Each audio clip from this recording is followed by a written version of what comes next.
Lectura del primer libro de Samuel. En aquellos días, Samuel dijo a Saúl: «Voy a comunicarte lo que me ha manifestado el Señor esta noche». Saúl contestó: «Habla». Samuel siguió diciendo: «¿No es cierto que siendo pequeño a tus ojos eres el jefe de las 12 tribus de Israel? El Señor te ha ungido como rey de Israel. El Señor te envió con esta orden: ve y entrega al anatema a esos malvados amalecitas y combátelos hasta aniquilarlos. Porque no has escuchado la orden del Señor, alzándote sobre el botín, y has obrado mal a sus ojos». Saúl replicó: «Yo he cumplido la orden del Señor y he hecho la campaña a la que me envió. Traje a Agag, rey de Amalec, y entregué al anatema a Amalec. El pueblo tomó del botín ovejas y vacas, lo más selecto del anatema, para ofrecérselo en sacrificio al Señor tu Dios en Gilgal».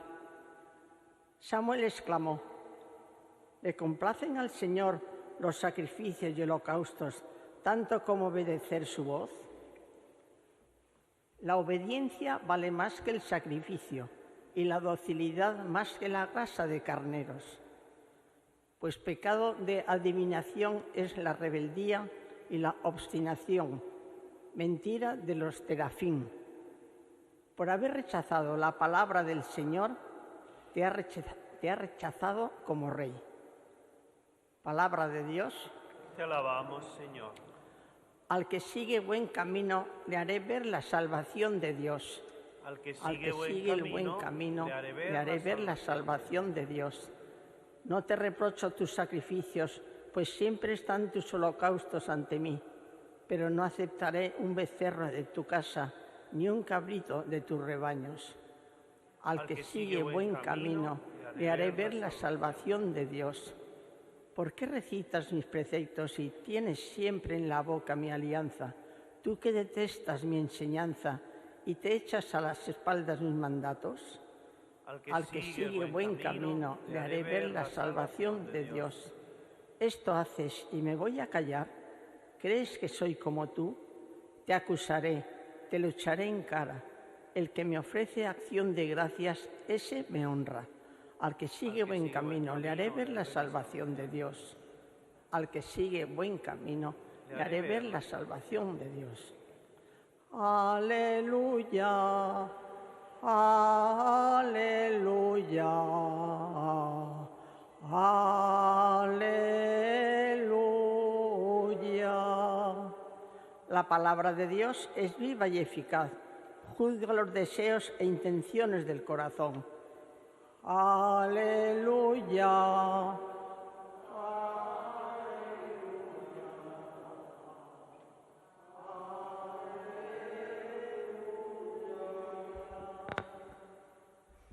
El Señor esté con vosotros. Lectura del Santo Evangelio según San Marcos.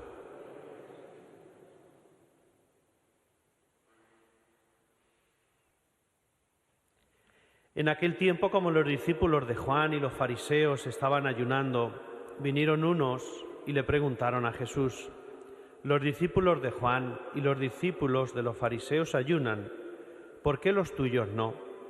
Jesús les contesta: ¿es que pueden ayunar los amigos del esposo mientras el esposo está con ellos? Mientras el esposo está con ellos, no pueden ayunar. Llegarán días en que les arrebatarán al esposo, y entonces ayunarán en aquel día. Nadie echa un remiendo de paño sin remojar a un manto pasado, porque la pieza tira del manto lo nuevo de lo viejo y deja un roto peor. Tampoco se echa vino nuevo en odres viejos, porque el vino revienta los odres, y se pierden el vino y los odres. A vino nuevo, odres nuevos». Palabra del Señor.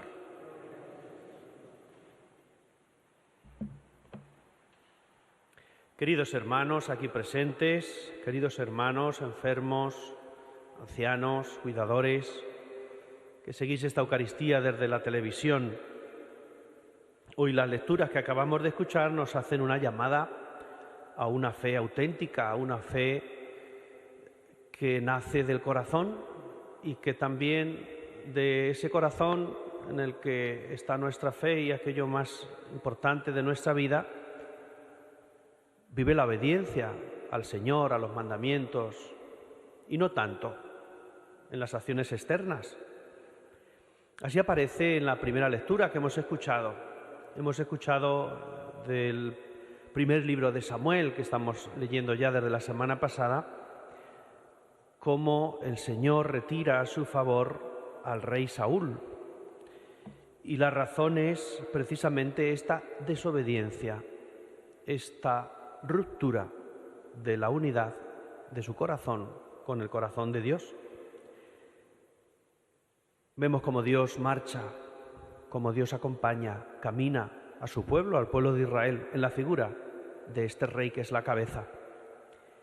Pero la acción del rey, seguramente, como ya anunciaba el profeta Samuel, cuando el pueblo le pedía un rey y le decía cómo actuaba, pues está obrando, pues siguiendo esas consecuencias, ¿no? Seguramente con el corazón más puesto en las cosas de este mundo, en las riquezas, en aquellos botines que podían conseguir, que en la ley de Dios. Y por eso el Señor rechaza, y veremos más adelante cómo pedirá a Samuel que vaya a ungir a otro rey. En el fondo, esta acción que vemos reflejada es una ruptura de la fe, es una ruptura de la confianza en Dios, cuando sabemos que Dios no abandona y que Dios está siempre a nuestro lado. Eso es lo que hemos rezado en el Salmo, y lo que hemos rezado es que debemos seguir el camino del Señor. Decía esta antífona: al que sigue el buen camino, le haré ver la salvación de Dios. El Señor nos marca la senda. Jesús nos enseña el camino. Él nos dirá: yo soy el camino, soy la verdad, yo soy la vida. Y realmente esa es la expresión que debemos creer de corazón.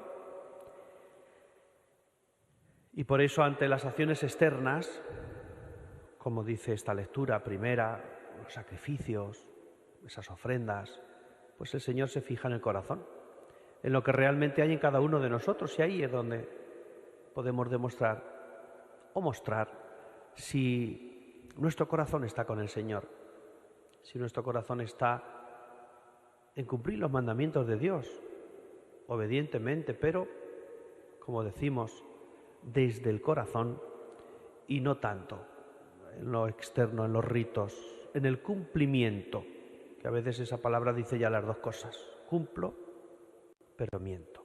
Bueno, el Evangelio también es pues muy directo, porque ante esa discusión que se crea en torno a Jesús y sus discípulos, comparándolos con los discípulos de Juan y de los fariseos, pues creo que también el Señor da en lo nuclear de nuestro corazón, y es que frente a ese ayuno, que es una de las prácticas que tenemos en nuestra fe, tenían también los judíos, tienen también los musulmanes, frente a ese ayuno, que es un rito externo y que es un rito que ayuda a crecer, que ayuda a nuestra conversión, que ayuda a mejorar nuestra vida, tenemos una gran novedad, y esa novedad es Cristo, y es el reino de Dios.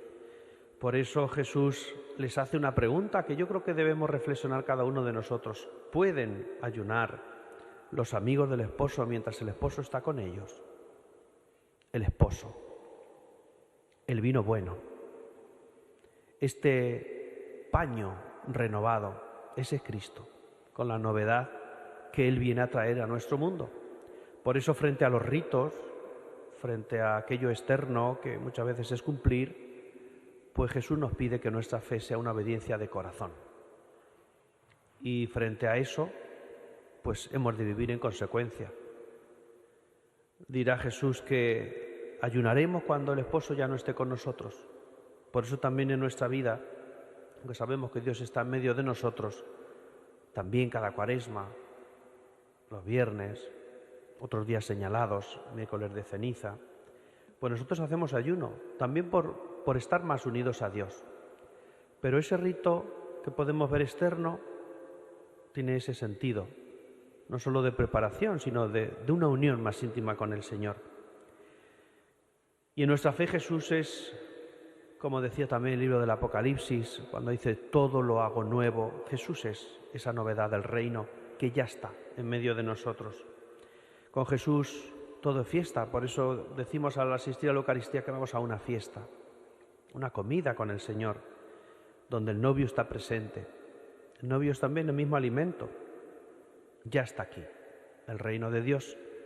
Y por eso la invitación que hace Jesús también a la alegría, a esa alegría que también sale de nuestro corazón, a vivir con Dios, nuestra vida cotidiana, nuestro día a día. Estos días estamos llamados también a vivir en unidad. Estamos en el octavario o en la semana de oración por la unidad de los cristianos. Y creo que no hay cosa más bella que los hermanos estemos unidos. Hay una canción que dice aquella letra de qué hermoso es vivir unidos los hermanos. Qué hermoso. Qué hermoso es vivir unidos los que debemos amarnos. Vivir en fraternidad. Porque cuando al otro lo considero hermano, lo quiero como tal, lo trato como tal, veo en él al mismo rostro de Dios y me hace uno con él. El lema de este año es un solo espíritu, una sola esperanza. Solo espíritu, una sola esperanza. En el bautismo decimos una sola fe, un solo Señor, un solo bautismo.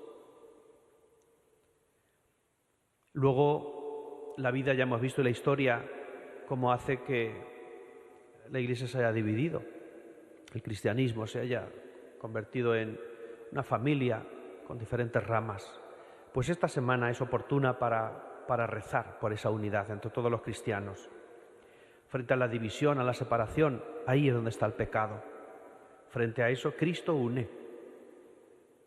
Cristo nos llama a la comunión. Y por eso debemos orar. Esta semana es una semana especial para esa oración, por la unidad de los cristianos y también por esa tragedia que acabamos de vivir. Anoche ya empezaron a dar los primeros datos. Cómo no nos vamos a solidarizar con las víctimas mortales, con los enfermos, con las familias de todos ellos, con todos aquellos que iban en el tren y que han sufrido, o en los trenes, que han sufrido pues este infortunio, esta tragedia. Pues también nuestro corazón se quiere unir al suyo en estos momentos para mandarles pues lo mejor que sale de nosotros mismos, para que desde nuestra fe estemos siempre atentos a estas necesidades, para que podamos pedir al Señor que les regale consuelo a los que están sufriendo tanto estas pérdidas, con dolor. Pues ojalá y también el Señor algún día nos ayude a comprender estas desgracias en nuestra vida y a poder seguir creciendo también en nuestra fe, poder seguir creciendo en la esperanza, poder seguir creciendo en su espíritu. Que así sea.